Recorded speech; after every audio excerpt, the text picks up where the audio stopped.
Thank you, Ibrahim. Bismillahirrahmanirrahim. Assalamualaikum warahmatullahi wabarakatuh, and a very good morning.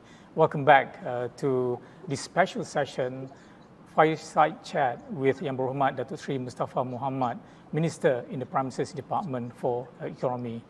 We're indeed truly privileged to have Dato Sri Mustapa to be with us this morning. Dato Sri, welcome and thank you for joining us this morning. Pleasure. Well, Dato Sri, if I may, it is ironic in the sense that back in 2015, I was in your position when we were preparing the 11th Malaysia Plan. Now, I still remember all the hard work done by the team at EPU in coming up with this comprehensive document. Now, perhaps before we get into the 12th Malaysia Plan on the opportunities and challenges, perhaps if you could comment a bit on the achievements and shortfalls of the 11th Malaysia Plan that concluded in 2020. And what are your thoughts on it? Assalamualaikum warahmatullahi wabarakatuh.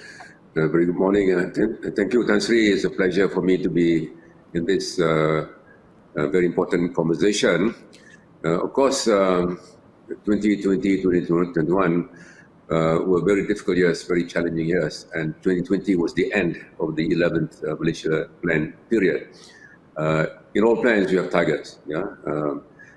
Beginning of the plan, 2011, 2016, 2015, and now the 12th plan, beginning in 2021, 2025. For instance, on growth, as we all know, we only registered about 2.7% growth during the 11th Malaysia Plan period, as against the target of 4.5 to 5.5% or around 5%. So we have underperformed as far as growth is concerned. On unemployment, Malaysia, we've enjoyed, by and large, a full employment situation for many, many years, 3 to 3.5%. Our forecast was a rate of unemployment of 3.3%. At the end of 2020, as it turned out, went up to 4.5% at the end of last year. So these are some examples of how our planning has gone. We've not been able to achieve our targets, and this is as expected. There's no debate as to why we failed to achieve those targets. Because 2020 was a very difficult year. Tourism, similarly, 2020 was a very, very bad year. So these are some examples I wish to share with you, Tan Sri.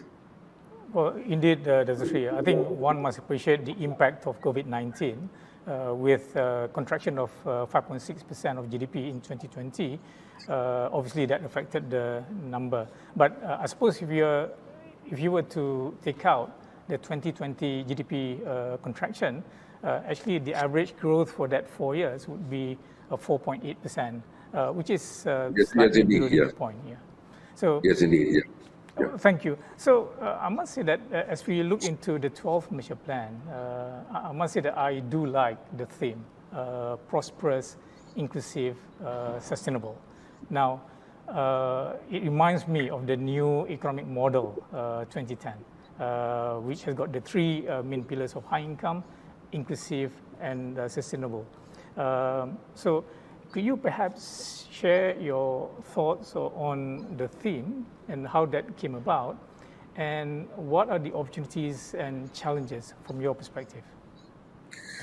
Firstly, these are very important issues. For example, inclusivity, sustainability. Sustainability, for example, has become an even more important issue in this country, indeed the world. When you were here occupying my chair, that was an issue, and it remains an issue. Except this time around, we have a real opportunity to do a lot more to achieve sustainable growth. ESG it's been there for quite some time, but now it is embedded in the planning of many companies and indeed many governments. Inclusiveness remains very important to us. This issue of regional divide, Sabah, Sarawak and Peninsular Malaysia, and what we call the the poorer states of Malaysia, 6 which we have identified. So there was an issue 5-10 years ago. It's been an issue for many years. It remains an issue today. So going forward, 2025, we hope to be able to bridge this regional gap. And this is important in the context of an inclusive Malaysia. This, of course, is very challenging, and in many ways, the theme is also aligned to the UN SDG goals 2030. We've said it in the plan, and that's accepted by every country in the world. 2030, zero poverty, zero hunger, 2030.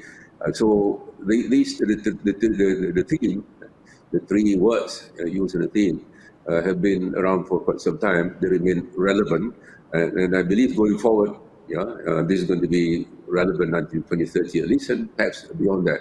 One of the issues which we have had in the past was the gap between rural and urban areas. That remains an issue. We also have an issue of underserved parts of the population, orang asli, for example, which happens to have one of the highest poverty rates in the country, remains an issue. We've been trying to address this issue for many years. We've not been totally successful. So these are some of the challenges we're facing. In other words, what I'm saying is that issues which have been around in the last 10, 15 years are still there.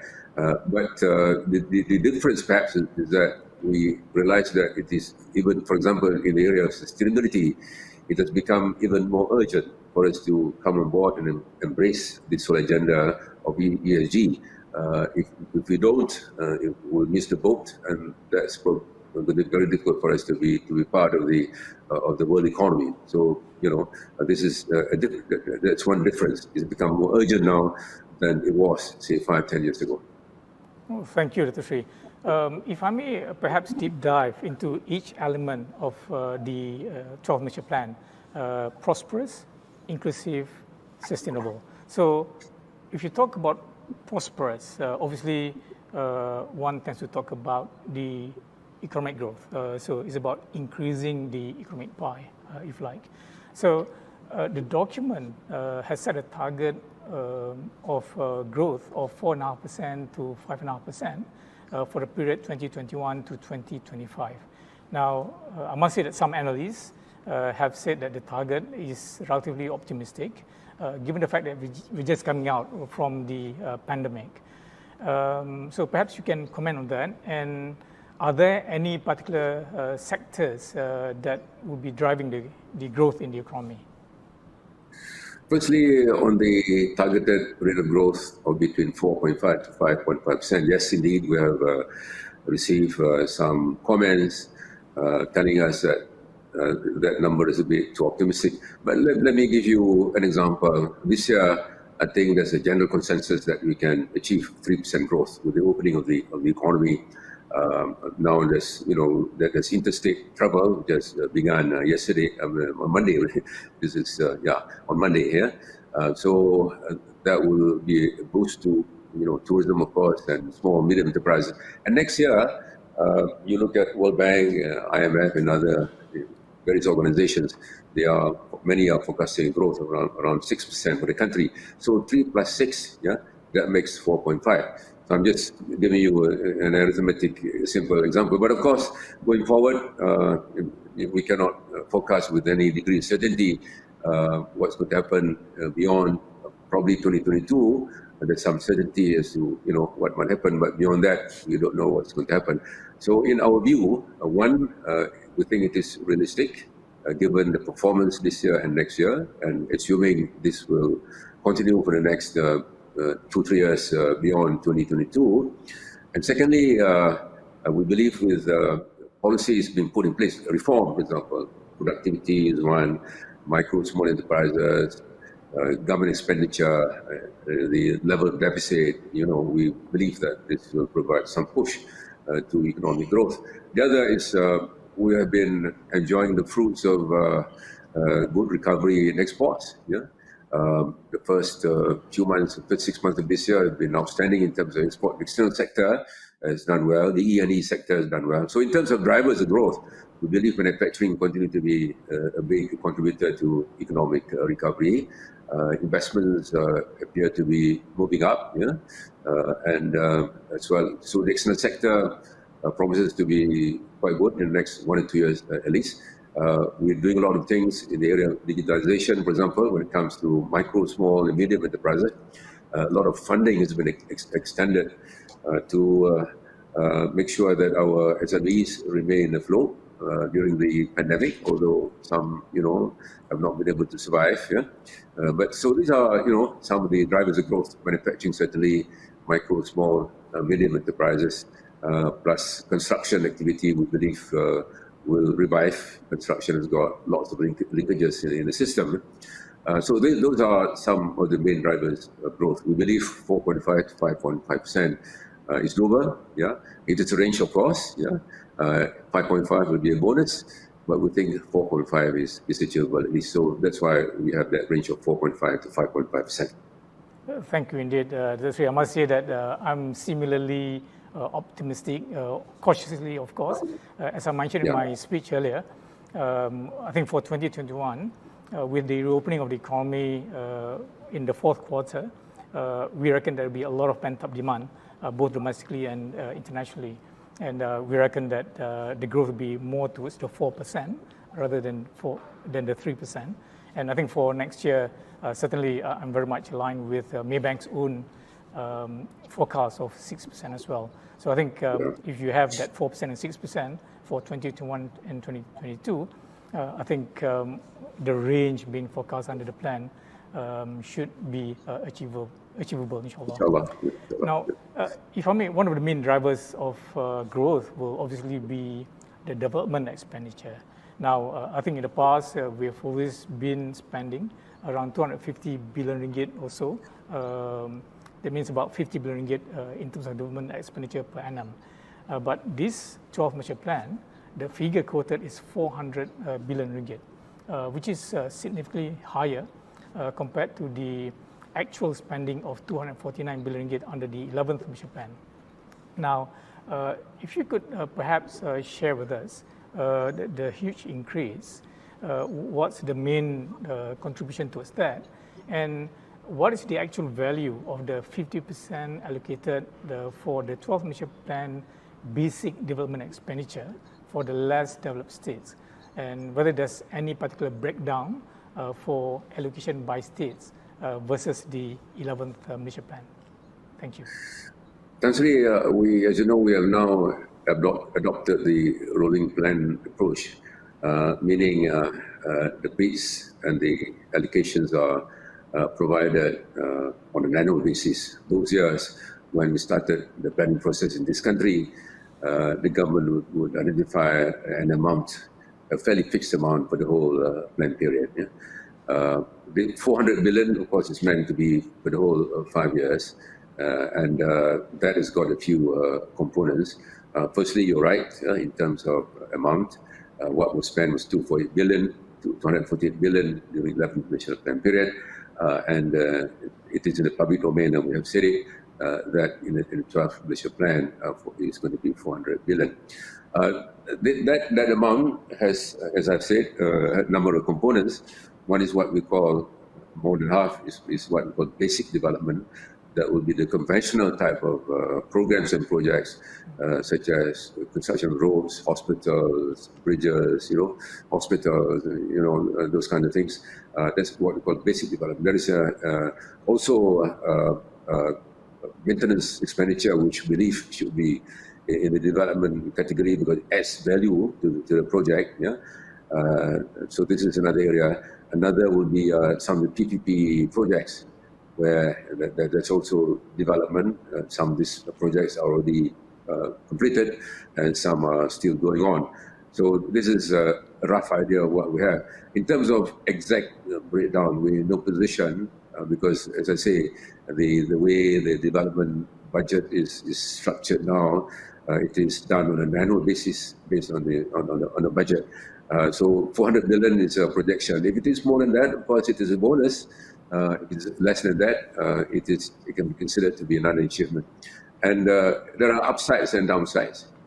In the event we're able to grow faster, or in the event we're able to broaden the revenue base, then the government will be in a position to spend more than 400 billion. So 400 billion is an estimate of what we'd like to spend on what we call basic development, a bit over half of the 400 billion. And this time around, we have also decided that we should fix a certain percentage for the less developed states. We have named them, which is Sabah, Sarawak, Kelantan, Terengganu, Kedah, and Perlis. In the past, it's been hovering on 45, 46%. This time around, we say that we're going to have at least 50% of development, of basic development expenditure to be devoted to development projects in the 6 states. Yeah? So that's new. That's a commitment. What's new in the plan is that we have a special chapter on Sabah and Sarawak. And this goes to show how committed we are in fulfilling our obligations to our brothers and sisters in Sabah and Sarawak. The Malaysia Government 63, the government has been working hard, to make sure that we realize, those promises. And the 50% percentage has been, I must say, well received by our colleagues in Sabah and Sarawak. Indeed, Dato Sri, I must say that's certainly the right thing to do in terms of increasing that allocation to 50%. Because this address the issue of the regional divide, which is real. In terms of basic facilities in Sabah Sarawak compared to some parts of Peninsular Malaysia, we have to do more. Otherwise, we will not be in a position to reduce the regional gap. We will not be able to achieve this objective here. Indeed, very equitable indeed. Now, if I may, you actually mentioned the word broadening the revenue base. So that brings me to the next question.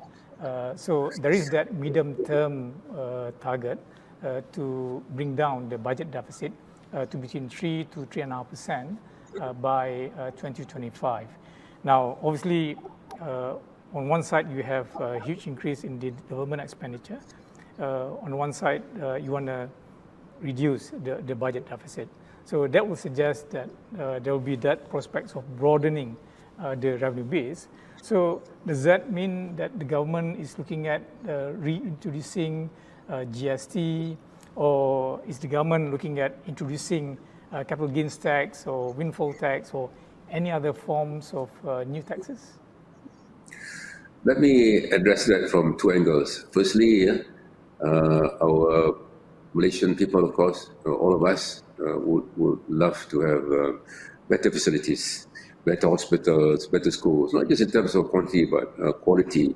So there's a demand from that side. And our colleagues in the poorer states want to have access to basic facilities such as water and electricity. So that's on one side, which is there's pressure and demand from our people to enjoy better facilities, and that's natural. As we move up to become a high-income nation, naturally we want to enjoy a better standard of living.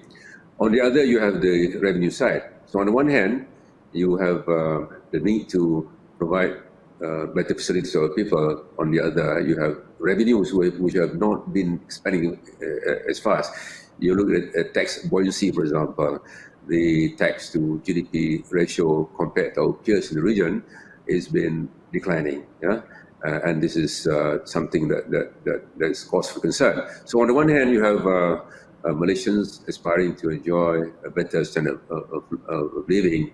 On the other, you have revenues which are not keeping up with the pace of growth in expenditure. So there's a need, therefore, to look for additional sources of revenue.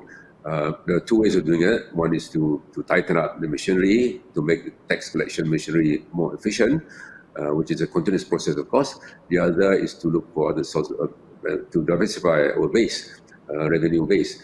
This is a work in progress, but I must say this is important in the context of sustainable development.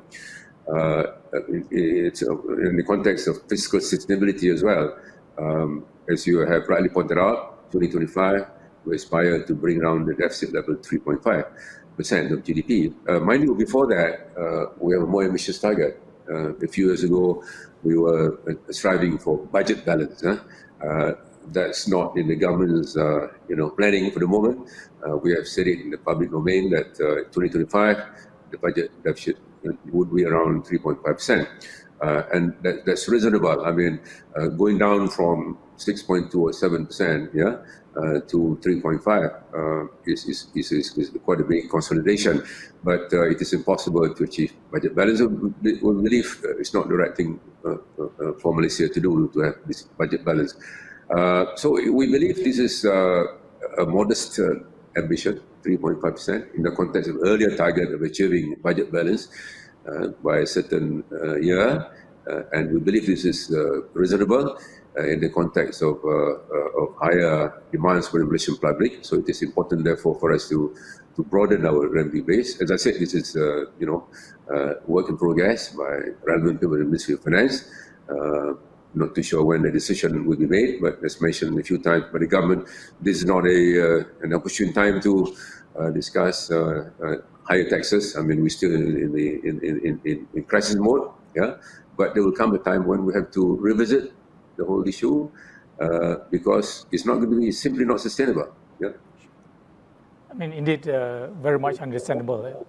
Dato Sri, if I may, sticking within the theme or element of prosperous, you mentioned a bit earlier about PPP. Now, in the 12 Malaysia Plan document, and in particular in the speech delivered by the Prime Minister, it was mentioned about PPP 3.0. You perhaps enlighten us on what is that specifically? Are we looking at the more true PPP as in user pay model and not so much of PFI, private finance initiative, and how will that impact government's finances? Firstly, in the last 10 years, in the 10th and 11th Malaysia plans, the government has decided to allocate 30 billion for PPP projects to assist projects which are probably on the verge of being viable, the tipping point, so that they achieve the tipping point. And if I'm not mistaken, about 20 billion has been, the allocation was 30 billion, but what was actually provided in the last 10 years was about 20 billion. But that's been very useful, that 20 billion, useful in terms of financing some privatized projects. Quite a few, some highway projects, for example, the West Coast, WCE, for example, which is still work in progress, has received quite a bit of government assistance. PPP 3.0 means we are looking at a more sustainable model. What was done in the past, of course, under the circumstances, when we have a stronger financial position, that was the right thing to do, to assist the private sector. We want, because in terms of multiplier, those projects have resulted in quite significant multiplier projects. The ports, and the education institutions and hospitals and roads, highways built under the PPP 1.0, 2.0 have been instrumental in driving the country's economic growth. Those days, the financial situation was a lot better. Under the present difficult and challenging situation, we have revisited the previous model. For example, under the previous model, there's been help given in the form of land acquisition, for example, support loans given with government guarantees, and when in return, of course, we have to pay what we call availability charges, maintenance charges, which is something like rental, lease charges. Going forward, we would like to reduce the financial burden given this very difficult situation. But at some point of time, when the financial situation improves, there's an opportunity for us to revisit the PPP 3.0. The PPP 3.0 is work in progress. It's not yet finalized. It has been, a concept paper has been prepared. We go to Cabinet, and assuming this Cabinet approval, the model is roughly as follows. Firstly, we want to reduce the burden, financial burden on the government after the completion of the project. In the past, the two charges, as I highlighted as examples, the availability charges and the maintenance charges, that has been, of course, it is a burden, for the government, because those payments, will be over, in some cases, 10 years, 15, 20 years. So going forward, we have a preference for user pay which will not result in this additional burden on the government. So what will happen? As I said, this is still work in progress. It's not yet finalized. What might happen is that the government might assist with an amount, specific amount, and let's say, in terms of financial commitment, in other words, the availability charges and maintenance charges will be not part of the model in this new PPP 3.0. But I say these are just ideas. They're still in the conceptual stage, and we hope within a month the model will be considered by the government, and we are in a position to make an announcement. And of course, we have to prioritize the type of projects. Yeah, it can be highways, it can be bridges, or it can be ports. Yeah, we're not fixed on any particular project at this point in time.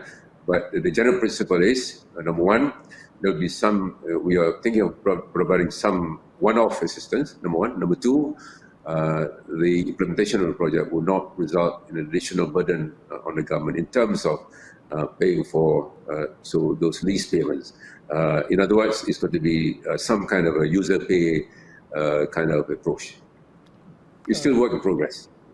Thank you, Dato' Sri. I must say, in the past, there have been calls for the development of the West Coast Expressway for the southern alignment from Banting all the way down to Pontian and Kukup, for example, on a user pay concept basis. There have also been calls for a good public transportation system, or maybe tram, for example, for Putrajaya and Sabajaya, again, on PPP model. So I guess the idea would be, if you can get the private sector to submit proposals, then the government can evaluate within a very short period of time and negotiate. I think that would be great, if I may. So if I may ask as well, following up from that, what is the status of the MRT3 and the high-speed rail?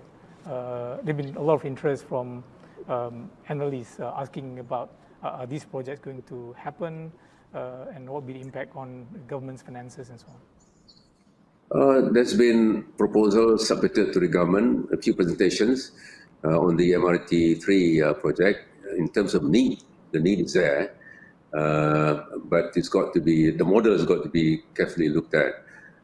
So that's the MRT3. On the high-speed rail, as we all know, the agreement, the bilateral agreement between Malaysia and Singapore has lapsed at the end of last year, and we've been looking at some other alternatives. A study has been made, is ready for submission to Cabinet of some alternatives, and we have been looking at, for example, a domestic high-speed rail between KL and Iskandar Puteri. This was a proposal for us to go beyond, to go to north, to Bangkok, for example. But these are proposals. The KL Bangkok is in the pre-feasibility study stage, a very early stages. But the study KL Iskandar Puteri is done. It's waiting for submission to Cabinet. Back to the MRT3, there's been proposals for the project to be done on a modular basis, for example, given the present financial position. For us in government, what's important is the amount of money that the government's got to put in to enable the project to be successful. From the promoter's point of view, of course, they would want lots of help from government in terms of land acquisition, in terms of support loans, for example, in terms of government guarantees. Going forward, we're going to try to minimize all of that as much as possible. Yeah. So these two projects are MRT3, for example. The need is there. That will complete the loop, of course. Yeah, it is a very, and we're now at about 20% in terms of use of public transport, very low for a country at this level of development. We aspire to go to 40, 50, and if possible beyond that. And this is also very important in the context of sustainable development, in the context of the green agenda. There'll be less carbon emissions, of course. A lot of carbon emissions coming from cars on the roads. That's the policy. The policy of the government is to go beyond 20% in the use of public transport, which is very low by many standards. And MRT3 will be, of course, one of the projects which will result in lower carbon emission. In terms of help from the government under the present circumstances, we have to carefully look at the financial implications on government. But when the economic situation improves and with the government's coffers, are being boosted, then we can revisit some of these projects. Thank you, Dr. Sri. Indeed, if we are serious about increasing the public transportation modal share to 40%, we do need the Circle Line, the MRT3 flight, because they provide a lot of interconnectivity, if I may. Of course, we do appreciate the affordability level as well. So if I may move on to the second element of inclusive. Now, there are many targets on improving people's incomes. For example, GNI per capita, household income, increase salaries and wages, share of workers' compensation as a percentage of GDP, and so on, inside the 12th Malaysia Plan. So, for example, there is that target to increase household income from 7,160 ringgit to 10,000. That's about 7% per annum increase over that plan period. And there's also a proposal or target to increase the share of compensation as a percentage of GDP from 37.2% to 40% by 2025. Now, obviously, for that to happen, I would imagine that the government will really need to address the issue of minimum wage. Now, today is 1,200 ringgit for Peninsular Malaysia, and is well below the poverty line income of 2,208 ringgit, and it's just slightly above the food poverty line income of 1,169 ringgit. So surely there will have to be a lot of focus on moving up this minimum wage. Perhaps you could share your thoughts on that. Thank you. It's a long question, but let me zero in on the CE of 40% by 2025 as opposed to 37% now, and also related to that with the issue of minimum wages. This is a very important issue for the government. All of us believe that workers need a fairer deal. Of course, we cannot jump to 50% in the foreseeable future. That's the share of workers' income in many developed countries. That would be ideal.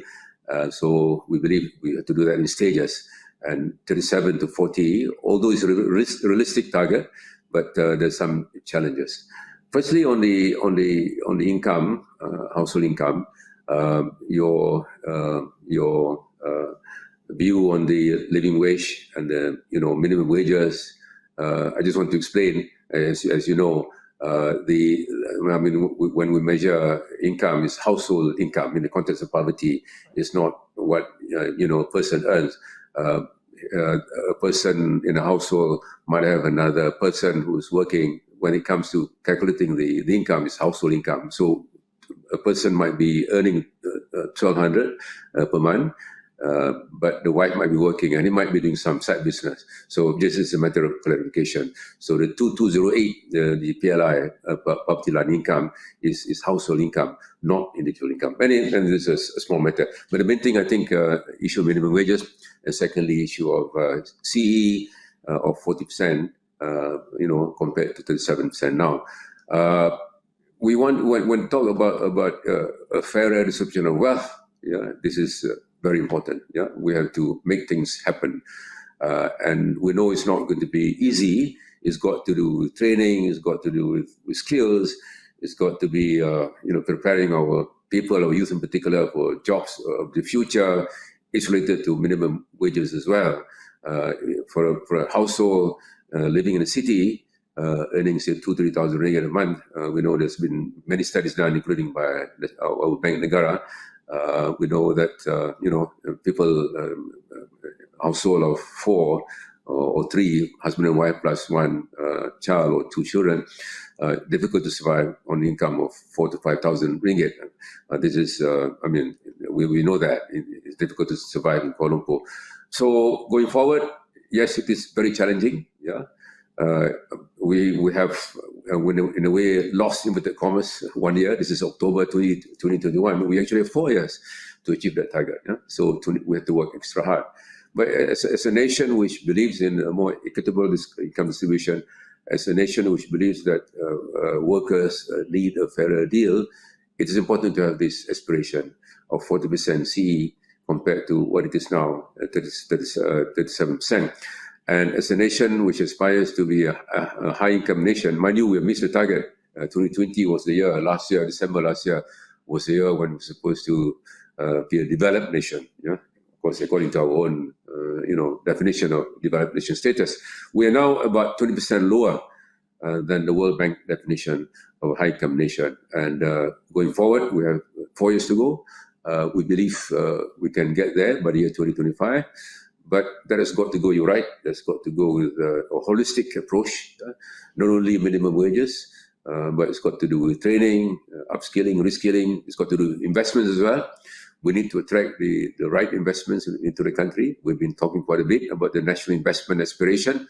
We've been talking a lot about bringing in more quality investments. It is true that in the past that we have been attracting quite a bit of labor-intensive industries. Going forward, we need to rely more and more on the high-quality investments which will generate better incomes for Malaysia. So it's got to be a holistic approach. It's not just, talking to employers. It's got to do with productivity, with skills training, with investments, and all the rest. Thank you, Dato Sri. So indeed, if talking about minimum wage issue, it's also related to the foreign labor policy and it must be looked at holistically. Now, obviously, my view is that you have to pay people fairly for them to appreciate their job, and probably that would be the only way to actually make sure that more locals be interested to actually work in some of the areas when you pay them fairly, and then you can actually reduce dependency on foreign workers. Speaking of which, there is that cap of 15% of the labor force, whereas today it's at 14.4%. So some are saying, look, are we setting a too high a threshold? The fact that it's actually above our current level, shouldn't we be more aggressive in terms of lowering the figure from 50% down to much lower to encourage more local employment? In this day and age, it is difficult to understand why we cannot get exact numbers. So that's one problem we have. The issue undocumented. If we assume we have now a labor force of 15 million, and that more 16 million, say. So that 15% would be 1.6 million plus 800,000, 2.4 million. There have been numbers, been bandied about in the country that there's about 20% of foreign labor in this country, and that's taken into account undocumented workers. I think the main issue we have in this country, we don't have a good database on this, the number of undocumented workers. There's so many estimates. There's one estimate that we've been, using for every one documented, there's another undocumented, which means if there were about, say, 1.5, in the past, there's at least another, 1 or 2 million. So that estimate is based on this, on number of documented and undocumented. Going forward, of course, I think enforcement is going to be a lot more effective. The number of undocumented, we believe, is going to go down. Some have already gone back, actually, a few 100,000 have gone back. In construction, for example, the numbers from immigration, in terms of documented, there were about 1.7 and 1.8 million. That is number indicates there's only 1.1 million, which means that in the last 1 year or so, 700,000 have left the country. So that's good news in a way, yeah. So there's about 1.1 million documented foreign workers. If going by the earlier estimate of 1-to-1, so 1.1 plus 1 will be 2.2 million. So that I'm giving you, where we're coming from, the 15%. The 15% is based not only on documented, but also on the unofficial estimate of undocumented as well. Having said that, of course, it is important. This is we know that some sectors will continue to need foreign workers. That's why we got this target, fairly high target, as some people might say. To me, if it is going to be 10% foreign labor, that will be a big bonus for us. Yeah. So we have to do more to ensure that we get the foreign workers replaced by locals. The other is mechanization. Yeah, in the plantation industry, for example, we've been talking for many years. In agriculture, we've been talking many years about smart farming, but we were very far from automation in plantation. We're very far from the adoption of smart farming techniques in agriculture. So we've got to do a lot more in terms of automation, in terms of getting our people to be trained in jobs of the future, and in the process earning high incomes. And when they earn high incomes, it will probably be less attractive for the foreigners. It's becoming more, it will be more attractive for locals, to work in some of these occupations. In agriculture, for example, lots of vacancies are in agriculture, and that's got to do with wages. But when wages go up as a result of productivity or automation, that will indirectly reduce the number or percentage of foreign labor that we need in the country. Indeed, I would support that, Sri. So I know of people like Felda, FGV, Samdabi Plantation, for example, they already started using drone for their fertilizer and their pesticide application and so on. Well, it's a good start, but progress has been slow. I think that's the issue. We've been talking about this for quite some time, but we are not there yet. A long way to go. So we have to push up. All of us have to work harder in respect of automation in the area of smart farming. Yeah, indeed. There's potential especially the big estates. There's no reason why they can't automate their processes. Thank you. The third element I mentioned was sustainable. Indeed, sustainability is a big subject within the context of ESG for public listed companies in particular. The elements of environmental, social, and governance.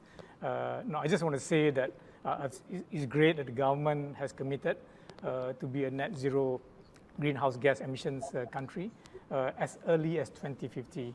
And I think that has set a huge target for the country, and certainly for corporates to also commit to be a net zero company by 2052, if I may.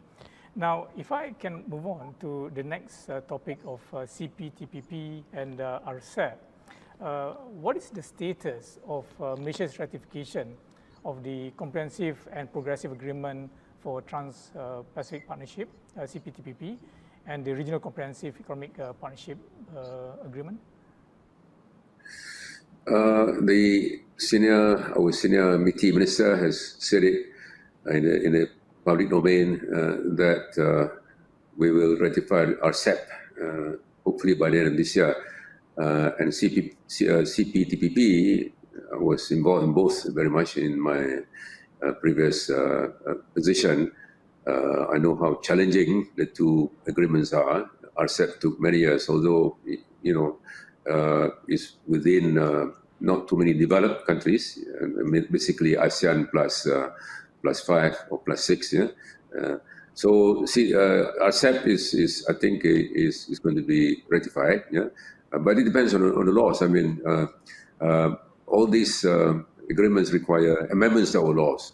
There are a few challenges. One is public acceptance, which is a big challenge in the context of opening up the Malaysian economy to foreign competition. So that's one, public acceptance.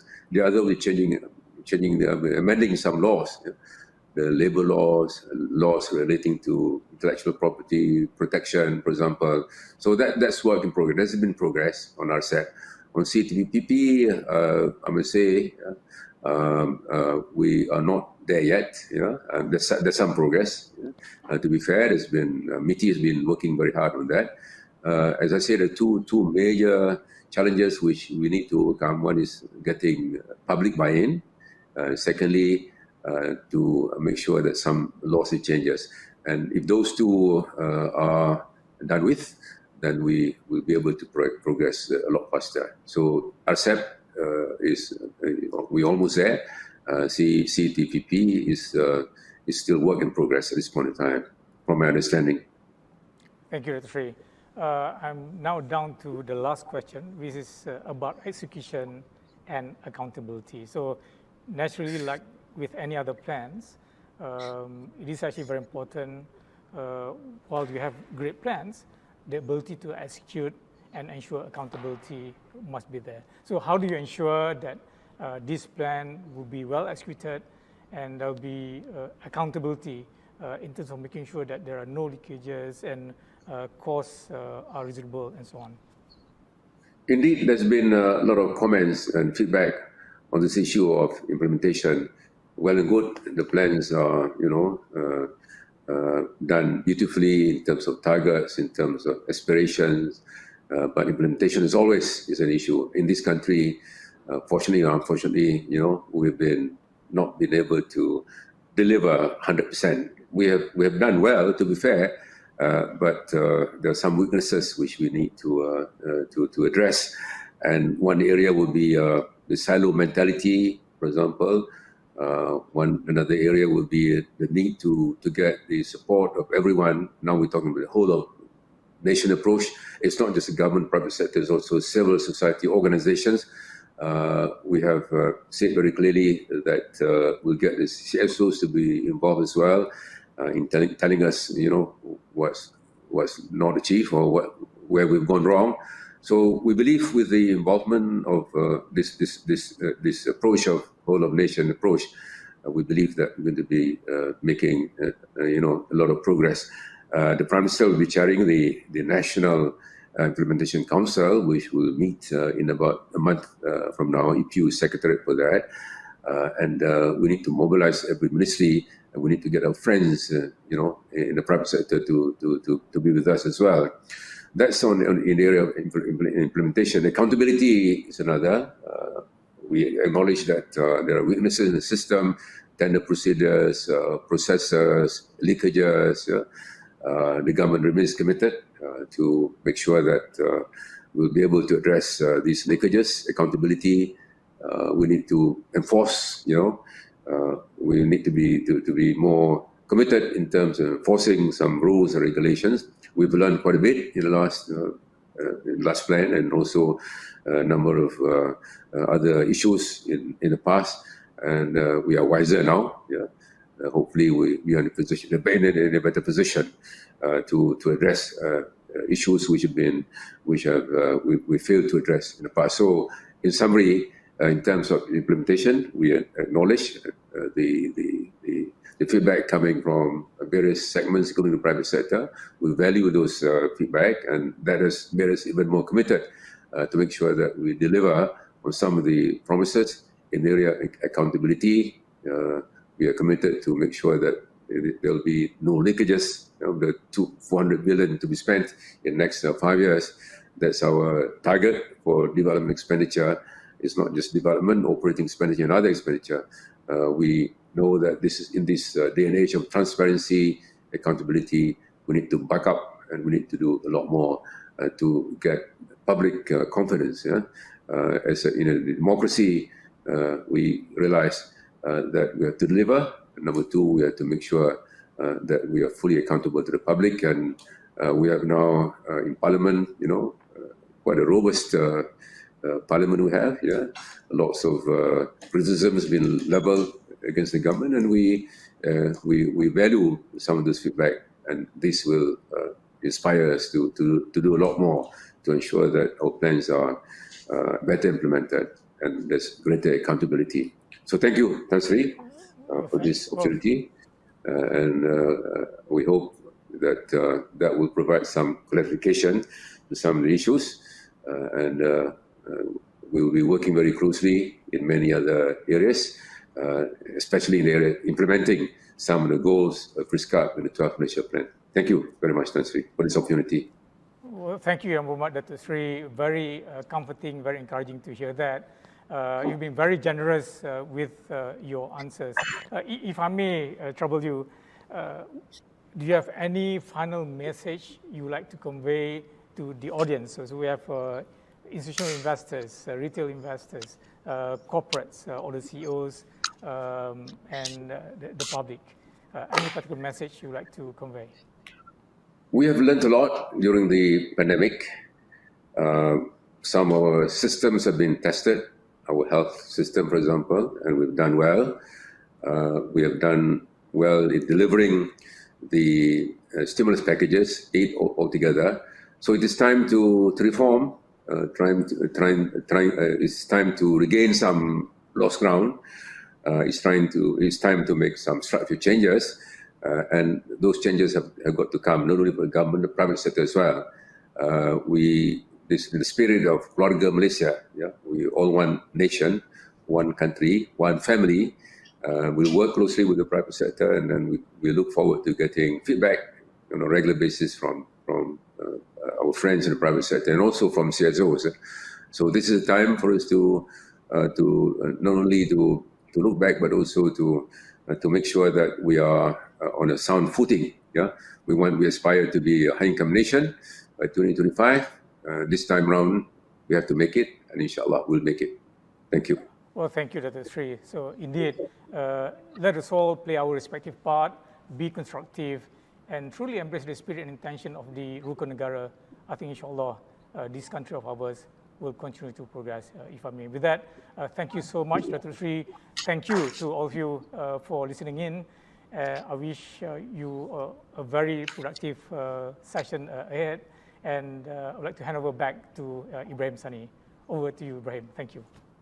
Thank you. See you soon.